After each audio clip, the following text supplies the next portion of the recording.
Assalamu alaikum, welcome to Times of Ummah. Today's first news update is coming from Israel, where the Israeli brutal violence against the Palestinians is still continued and at least 198 people, including 58 children, have been killed in the Gaza Strip since the latest violence began a week ago. More than 1,300 Palestinians were also wounded. The Israeli military launched another series of air raids on the Gaza Strips early on Monday, hours after its caretaker Prime Minister Benjamin Netanyahu said the attacks on the Palestinians enclave would rage on. Explosion rocked Gaza City from north to south in a bombardment that was heavier, wider, lasted longer than the air raids that killed at least 42 Palestinians and wounded dozens more on Sunday. One Palestinian was reported injured. A journalist from Gaza said hospitals are running out of resources, corridors and all departments including the administration are filled with beds and mattresses. She said a few minutes after an Israeli missile hit a car a few meters away from her, killing 3 people. He said electricity comes from 1 to 3 hours at best, which is a crisis for hospitals as well, while generators are running out of fuel. The meeting between foreign ministers from different countries held, but there is no meaningful solution for the conflict and no one can stop Israel from the Palestinian genocide. But Turkish President Tayyip Erdogan urged Pope Francis to help end what he called the massacre of Palestinians, which should be punished with sanctions. Erdogan told the Pope in a call that a Palestinian will continue to be subjected to the massacre unless the international community punish Israel with sanctions, adding that the Pope's message were of great importance to mobilize the Christian world and the international community. And we were updated you recently that Israel had attacked the Al Jazeera building, for which Israel aimed to stop news outlets from reporting the facts. And now the Amnesty International asked the International Criminal Court to investigate Israel's bombing of a building housing media organizations including Al Jazeera and the Associated Press as a possible war crime. Deliberately targeting media outlets constitutes a war crime. By intentionally destroying media's outlets, the Israeli Defense Forces are not only inflicting unacceptable material damage on news operations, they are also more broadly obstructing media coverage of a conflict that directly affects the civilian population. News reports saying that almost 3 children in Gaza have been injured every hour since violence flared last Monday. In the last week, at least 58 children in the enclave territory and 2 children in the southern Israel have been killed. More than 1,000 people in Gaza, including 366 children, have also been injured.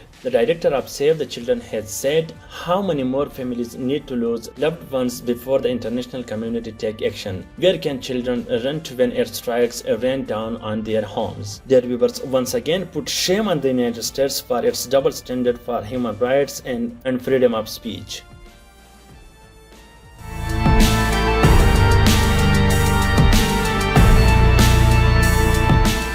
Assalamu alaikum, welcome to Times of Ummah. Today's second news update is coming from Iran, where the Iranian officials have called on the United Nations and fellow Muslim nations to step in to stop apartheid Israel from attacking Palestine, while a top military commander has pledged Iran will stand by Palestinians. The High Council of Human Rights has written a letter to the Secretary General Antonio Guterres to take actions on genocidal acts and racial cleansing being committed by Israel. The Council has called on the United Nations to recognize that Israel is committing crimes against humanity and war crimes, form a fact-finding commission, attract the attention of all the member states and use its human rights mechanisms. It said the protection of the right of returning of all displaced Palestinians around the world and then the protection of the right to self-determine of the Palestinian people through a referendum would be the best solution. And the latest information that coming from Palestine and Gaza shows that at least 192 people, including 58 children and 34 women, have been killed in the Gaza Strip yet. And Israel has maintained it is defending itself against rockets fired by Hamas fighters, which Hamas has said were launched in response to an Israeli crackdown on Palestinians in occupied East Jerusalem and the storming of Al-Aqsa Mosque. In remarks on Sunday meeting to OIC, Iran Foreign Minister called for actions from 57 members of entity. He said member states should devise an institutionalized legal and political campaign against the apartheid Zionist regime at regional and international levels. He also called for a push to make the United Nations urgently urgently convene an emergency session of the General Assembly to address the issue.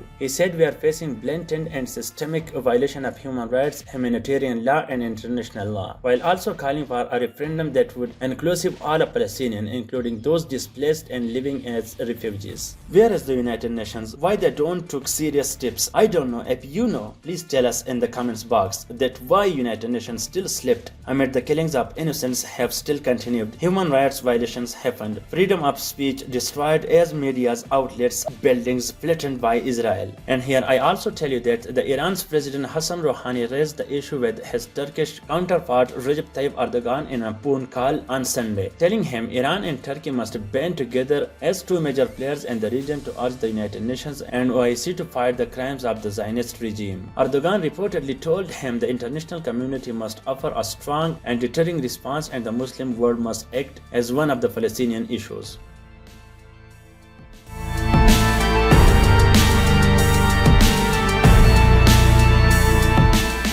Assalamu alaikum, welcome to Times of Ummah. Today's third news update is coming from Afghanistan, where Afghan government official and Taliban negotiator have met in Doha to discuss speeding of stalled peace talks. Here I also tell you that at this situation, this is really important for both warring sides to pave a way for peace in Afghanistan peacefully. In other words, the Afghan civilians will face a brutal, violent war once again, because Afghans should now keep in mind that there's no one's serious interest to struggle for peace in Afghanistan. The Afghan negotiating team has said today a meeting was held in Doha between the delegation of both negotiating sides. The parties emphasized speeding of the peace talks in Doha. On the other hand, Taliban has said both sides agreed to continue talks after Eid al-Fitr. So this will go really meaningful if both sides tries to come to table and discuss its own issues. While talking, Mr. Qureshi emphasized that Pakistan supported an Afghan-led and Afghan-owned peace and reconciliation process in Afghanistan, underscoring the importance of responsible withdrawal of foreign forces from the country, reduction in violence, and the earliest possible ceasefire. The foreign minister stressed the need for the Afghan parties to seize the opportunity to work together and secure a negotiated and inclusive political solution. Dear viewers, we want a political settlement for Afghanistan and want peace in Afghanistan. What do you think about it? Please tell us in the comments box below. Dear viewers, if you want to watch top 3 news of the day, please subscribe Times of Ummah.